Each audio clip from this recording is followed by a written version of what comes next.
Does winning take care of everything? The Tiger Woods ad. That's our poll question. We'll get to your phone calls coming up. You bothered by it at all?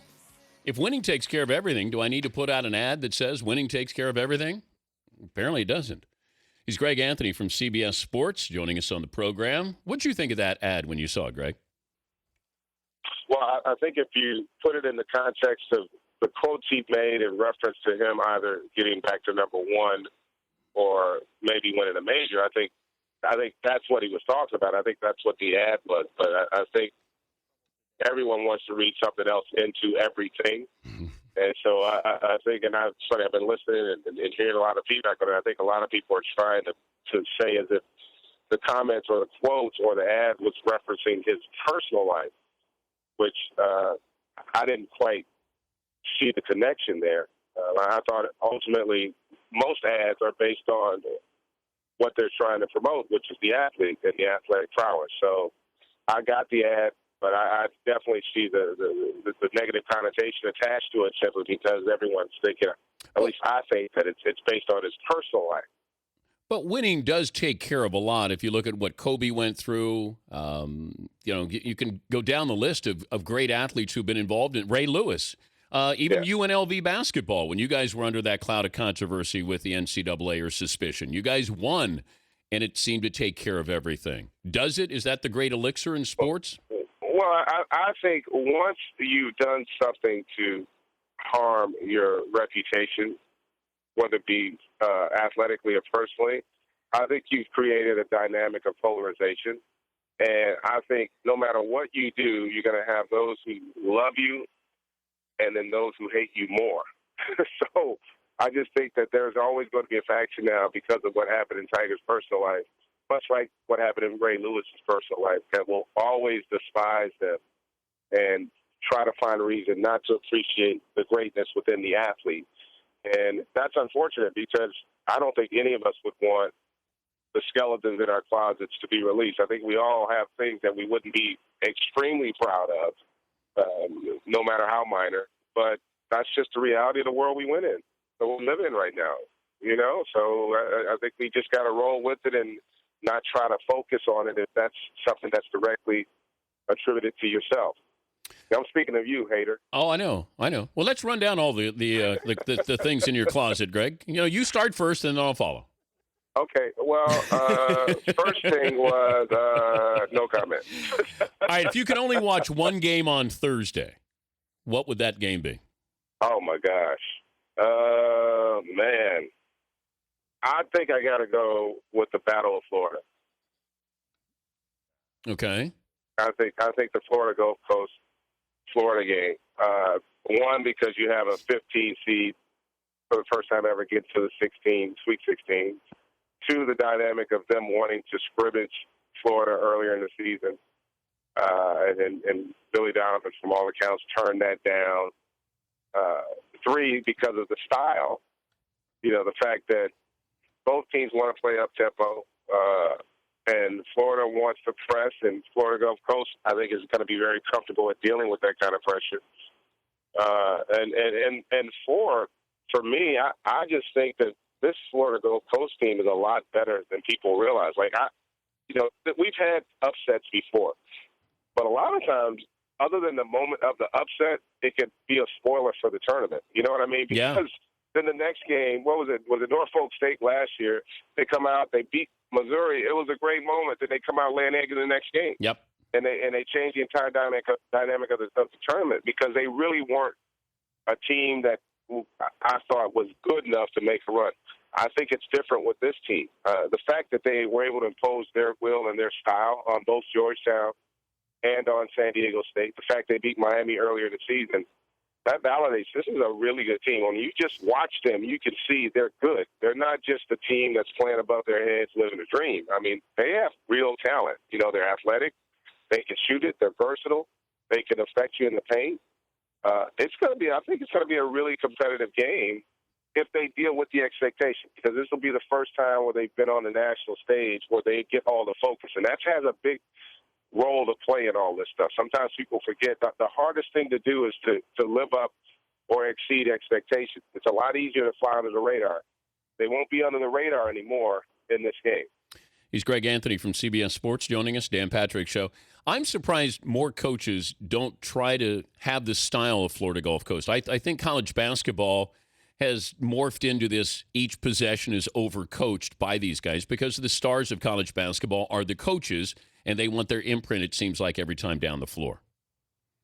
Now, Dan, you are really in haterade mode. Now, word is on the street you were hating on Florida Gulf Coast for having a rally. Now you're hating on coaches who have to coach the personnel they have. And I went through this with Charles and Kenny. You know, they're sitting there talking about, oh, Wisconsin should play this way more. I hate watching these guys do that.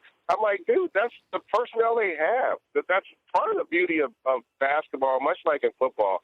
You can win a lot of different ways.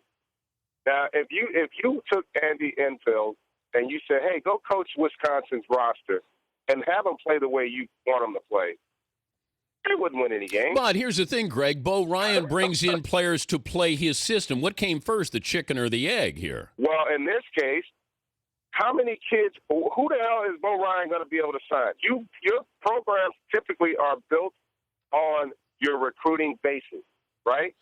If you're in Wisconsin, what's your recruiting base? Wisconsin. You got to have some perspective. Okay. You're gonna tend to be able to get the kids in your area first that want to come to Wisconsin, that grew up loving. It's more personal. You know, you don't have a ton of Wisconsin's not a national recruiting program. You know, so he's got to recruit the personnel that are willing to come to Wisconsin. Okay, but let me take Bo Ryan in Wisconsin out of the equation. Why couldn't UCLA? Now, there's no excuses there. Run a style that's up-tempo and exciting instead of let's coach each possession. And you know what? That's exactly what the AD at UCLA said when he fired Ben Holland. Why are we playing this way? You know, we can go out and get the top-notch athletes. And listen, I don't disagree with you. I prefer it's the way I would coach, but I would recruit my personnel as such. You can't fit that square peg into a round hole. And so you got to have some perspective there. You can't just play a style because you want to. You have to have the personnel who are capable of playing that style. And so that's why, and listen, with Florida Gulf Coast, sometimes you also have to get fortunate and that guys blossom and fulfill their potential.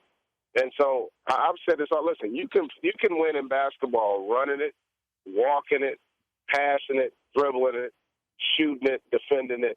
You can win a lot of different ways. And to say that you have to play a certain way doesn't make sense. It's no different in football. You look at, what kind of kids are Wisconsin going to get in football? They play, you know what I mean? They're not going to play the run and shoot in Wisconsin in football. Well, they had Russell Wilson as their quarterback. Hey, but they tried it in Michigan, did they?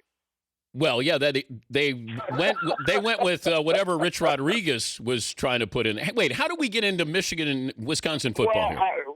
We have to use analogies sometimes to, simplify things so that people can have a perspective of what we're talking about. But in all seriousness, it's true. You know, you every now and then you'll look up and you'll get a kid who can do more. And Wisconsin had that a few years ago when they had Devin Harris.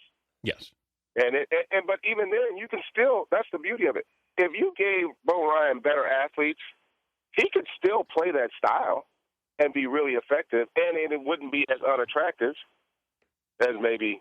You know, I don't want to see games played 50 to 45. I mean, nobody wants to see that. I don't want to see it, but I'm not going to say don't play that way just so I can be entertained and you not win. If I gave you the Big Ten or the field, who are you taking for the national title? That's a tough one. I might go with the field on that one. Only because first of all, the team that I think's the favorite is Louisville. Yeah. And Kansas looks pretty damn good. You know, and so I think those two teams are going to have a lot to say with how this thing all plays out. So it's going to be. I tell you what, though, it's going to be real interesting. I can't remember a Sweet 16 this competitive and compelling. And you got great games. Really good matchups. Yeah, you got Michigan State, Duke this early. You got Syracuse, Indiana this early. I mean, those usually are Kansas, Michigan. Yeah, no, those are usually Final Four games. Now you got them Sweet 16.